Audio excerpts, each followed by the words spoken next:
농작물 보험 관련돼서 말씀드려보면 저희가 올해 15,000개 정도 착과량, 평균 착과량이 그 정도 돼서 그만큼 지금 그 계산이 돼 있어요. 착과 수가. 그래서 보험료를 내고 보니까 최대로 제가 보험금을 탈 수 있는 게 1,000만 원이더라고요. 1,000만 원. 그러니까 우리 배가 걸려있는 게 다 떨어지면 1,000만 원을 제가 보험금으로 받아요. 그러니까 농사 짓는데 저희가 1년 농사 짓는데 저희가 보니까 작년 같은 경우에 비용이, 그러니까 인건비 빼고 비용이 한 1,000만 원 정도 나가더라고요. 인건비 빼고. 인건비를 더하면 더 많이. 근데 저희는 이제 가족끼리 하니까. 그러면 1,000평에 보험금 1,000만 원 받아가지고는 내년에 올해 벌어먹지도 못해요. 올해 먹는 거는 없어. 내년에 농사 지을 돈도 안 돼. 예. 겨우 그거 합쳐가지고 안 나와요, 돈이. 예. 그렇잖아요. 1년 동안 농사 지어서 버는 돈이 없잖아. 내년에 농사 지을 돈 1,000만 원 그냥 그거. 그럼 우리는 이제 뭐 먹고 사나요? 예. 그게 보험이에요, 그게. 현재. 그래서 사람들이 이제 그 농가들이 수량을 많이 올리는 것 같아요. 착과 수량을 많이 올려요. 4만 장, 5만 장 이렇게. 보험료는 많이 내겠죠. 하지만 나중에 보험금을 탈 때는 예를 들면 단순 비교로 이 15,000장에 1,000만 원이면 3만 장에 2,000만 원이잖아요. 그죠? 그럼 45,000장에 3,000만 원이에요. 그럼 난 5만 장 해놓으면은 다 떨어졌을 때 3,000만 원 이상은 제가 보험금을 탈 수 있게 되겠죠. 그냥 이거 단순 비교한 거예요. 그때까지 제가 그렇게 가보질 않아서 그만큼 줄지는 모르겠지만 더 낮을 수도 있겠지만 어쨌든 그냥 간단하게 생각하면 그러면 1,000평에 3,000만 원. 그러면은 3,000평이면 9,000만 원. 5,000평이면 1억 5천. 그죠? 그렇잖아요. 1,000평에 3,000만 원이라고 했을 때 만약에 다 피해를 입었다. 근데 그렇게 다 피해 입은 경우가 많지 않고 보통 뭐 50%나 60% 아니면 40% 이렇게 받으면 어쨌든 그 금액만큼이라도 받을 거란 얘기죠. 40%라고 하면 5,000평에 40% 1억 5천 계산했을 때 4일에서 4, 5, 20, 6천만 원이잖아요. 그죠? 나는 다 피해받지도 않고 보험금으로 6천만 원을 그냥 받는 거야, 내가. 예. 그리고 또 배는 팔 거는 또 팔고. 예. 그러니까 그렇게 이제 판매도 하고 보험으로도 받고 이렇게 이제 해야 겨우 이제 어느 정도 그 보험 혜택을 받는다. 라고 볼 수 있지 않을까. 그래서 많은 분들이 착과량을 올리려고 대부분의 분들이 착과량을 높게 올리려고 하고 그리고 또 이제 피해를 예를 들면 제가 올해 저온 피해가 입었어요. 저온 피해 입었어요, 만약에. 우리가 만약에 이제 여기가 1,000평에 5만 장을 걸 수 있는 데다. 평균 착과 수가 5년 재보니까 이제 5만 장까지 만들어 놨어, 내가. 예? 근데 올해 내가 보니까 저온 피해랑 저온 피해, 서리 피해 이런 걸 입어가지고 내가 10,000장밖에 못 걸었어. 그러면 이제 이게 어떻게 계산이 되냐면 제가 물어보니까 궁금했었거든요. 그러니까 나는 5만 장으로 착과량이 돼 있고 근데 올해는 내가 착과량 조사해보니까 10,000장밖에 안 돼. 그럼 나는 이제 보험금을 어떻게 받느냐. 이렇게 되게 궁금하더라고요. 몰라가지고 제가 은행에다 물어봤습니다. 농협에다가. 그랬더니 이렇게 얘기하시는 거예요. 일단 자기 부담금이 있으니까 자기 부담금 20%를 빼래요. 5만 착과, 그러니까 내 평균 착과 수에서 그걸로 이제 보험을 들어놨으니까 평균 착과 수량에서 20%를 빼래요. 그러면 5, 20은 10,000장이에요, 10,000장. 그럼 10,000장을 뺍니다. 그러면 4만 장 남죠?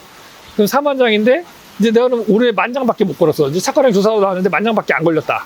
그러면은 10,000장을 빼면 나머지 3만 장이 이제 제가 저온 피해를 입은 걸로 이제 해당이 되겠다 이렇게 얘기를 하시더라고요. 그래서 보니까 아마 배 한 개당 보험이 800 얼마인가요? 뭐 600 얼마인가 800 얼마인가 아마 거기 보험 증권에 보면 써 있거든요. 한번 여러분도 한번 확인해 보세요.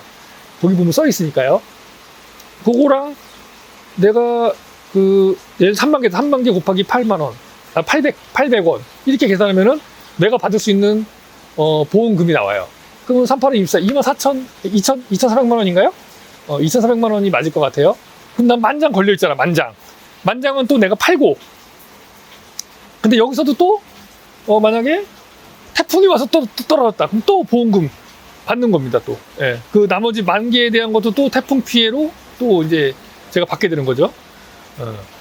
그래서 올해 같은 경우는 솔직히 말씀드리면 피해가 없는 게 돈을 버는 해가 될 수가 있습니다. 지금 제가 좀 이해가 안 되는 부분이 뭐냐면 올해 그 배를 엄청 많이 걸었대요. 농민들이. 그러니까 처음에 뭐라고 그랬냐면 처음에 좋은 피해를 받아서 뭐 망했다. 뭐 위쪽에 무슨 80%가 뭐 뉴스에 막 나오더라고요. 80% 뭐 나주 지역도 많이 막 서리 피해 있고 뭐 어쩌고. 그래서 이제 올해가 기회다. 돈 벌 수 있는 기회다라고 생각했습니다. 왜냐면 저희도 이제 서리를 입었지만 저 아래쪽 그 JK 열 쪽 그쪽이 좀 많이 있고 뭐 중간중간에도 좀 입은 데가 있지만 그래도 한 23,000장 정도는 저희가 배를 걸었기 때문에 올해는 제가 이제 추석 때 100% 출하하면 돈을 진짜 많이 벌 수 있겠구나. 가격이 좀 많이 높겠구나, 배 가격이. 그리고 올해는 구정 때도 좋겠구나. 이런 생각을 했어요. 근데 막상 배 봉지 씌울 때 보니까 봉지를 엄청 많이 달아놨어요. 그러니까 이제 보니까 이게 뭐냐. 이게 아까 그 말씀 그거랑 똑같은 거예요. 배를 걸어놔야 되는 건 맞아요. 맞긴 맞거든요. 배를 걸어놔야 되는 거. 무슨 얘기냐면 예를 들면은 이제 막 꼬다마 같이 이제 냉해나 서리를 입으면 배가 정형과도 아니고 막 이상한 배들 막 그런 게 많아요. 보니까. 그러면 그런 거는 팔 수 없는 배거든요, 사실은. 판매가 안 되는 배예요. 근데 우리가 배를 걸어야 돼. 왜? 배를 안 걸면 어떻게 되나요? 내년에 얘가 막 미쳐, 올해도 미치고 내년에도 미쳐요. 나무가. 그러니까 배를 걸긴 걸어야 돼.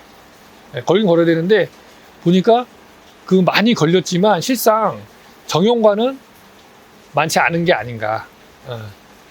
그러니까 배가 나중에라도 수정이 되고 이제 조그맣게 있는 걸 그냥 걸어 놓은 거예요, 배를. 농가에서. 근데 그걸 너무 많이 걸어 놓은 거야, 그것도. 내가 봤을 때는. 근데 안 걸 수도 없죠. 내년 농사를 위해서는 걸어야 되니까. 근데 판매는 안 돼. 그럼 이제 이때 뭐가 중요하냐, 이때. 이때 뭐가 중요하냐면, 이제 태풍 같은 게 오면은 이제 막 떨어지겠죠. 근데 제가 봤을 때 이제 이게 생각을 좀 잘못하는 게 뭐냐면, 배를 너무 많이 걸면 안 돼요, 사실. 배를 너무 많이 걸면. 제가 생각했을 때. 근데 저온 피해 때 금액하고, 그 배 하나의 보험 금액하고, 그 태풍 때 보험 금액하고 틀릴 거예요, 아마. 그러니까 아마 많이 걸어놓은 것 같아, 내가 봤을 때는. 저온 때가 아마 배가 금액이 더 적을 겁니다. 제가 알기로는. 왜 그러냐면, 배가 컸을 때 떨어지면은 그건 상품성이 있게 되는 배잖아요. 그러니까 값어치를 더 해주는 거예요. 근데 배가 작을 때는 그건 상품성이 될지 안 될지 모르기 때문에 배의 가격을 높게 쳐주지 않아요. 배 한 개의 가격을.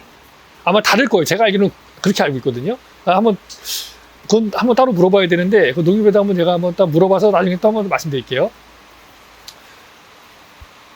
이제 그렇다 보니까 저온 피해 때 이거를 입는 거, 혜택을 보는 것보다 차라리 태풍, 이제 계속 이게 안 좋아지니까 계속 이렇게 기후 변화가 심하니까 차라리 태풍 때 떨어져라 이거지. 떨어지면 더 이제 내가 이익을 받을 수 있겠다.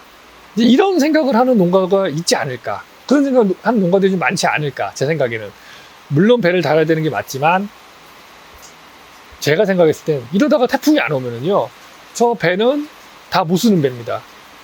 그쵸?